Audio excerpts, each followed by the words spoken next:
The stove. Over here. It's in the kitchen. No, I mean my stove. I think I left it on.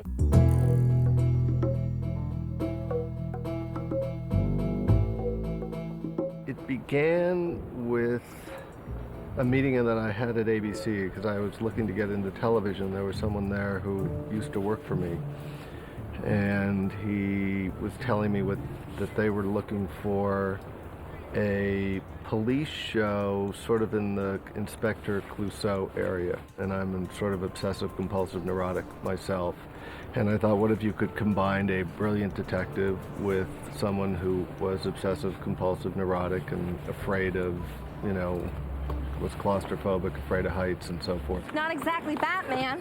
This guy, he was, what's the opposite of Batman? You are.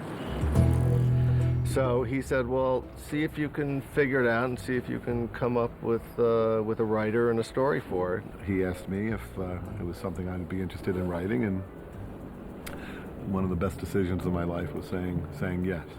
I agree. But let's stay here a minute. Make it look like it's a tough decision. Okay. So I began to think about a cop with an obsessive-compulsive disorder. I've always been a Sherlock Holmes fan, and the idea of having a character who was the smartest guy in the room, but also the guy with the most problems in the room, really made me laugh. The victim's short, maybe 5'4". Look at the chair, it's lowered almost all the way.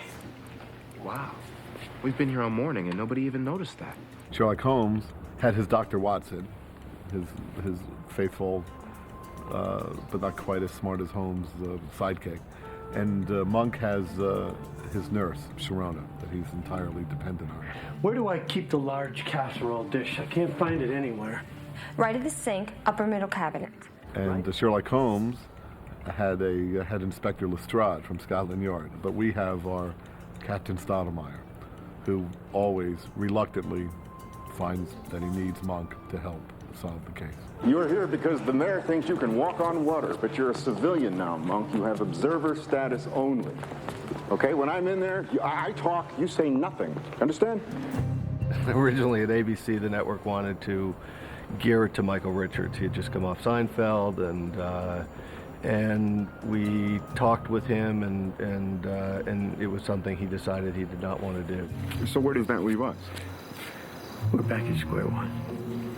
Tony was always someone that we thought would be great because he would play it in a subtle, real way, whereas many actors would play it really broad, and we weren't doing a broad comedy. That's not what we were doing. As soon as we learned that he was available, and for a while he wasn't in the process, when he became available, everyone immediately knew, everyone at the network and everyone on my end of things, immediately knew he was a guy we had to go after seriously. Well, how'd that make you feel?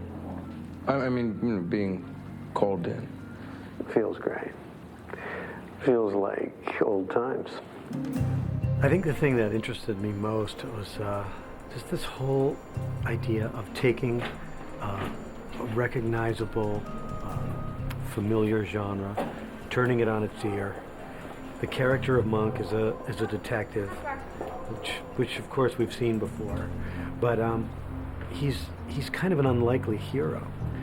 He's got a lot of problems, which somehow, in some ways, inhibit him from functioning in the world and in his job, because he's got a severe case of obsessive compulsive disorder.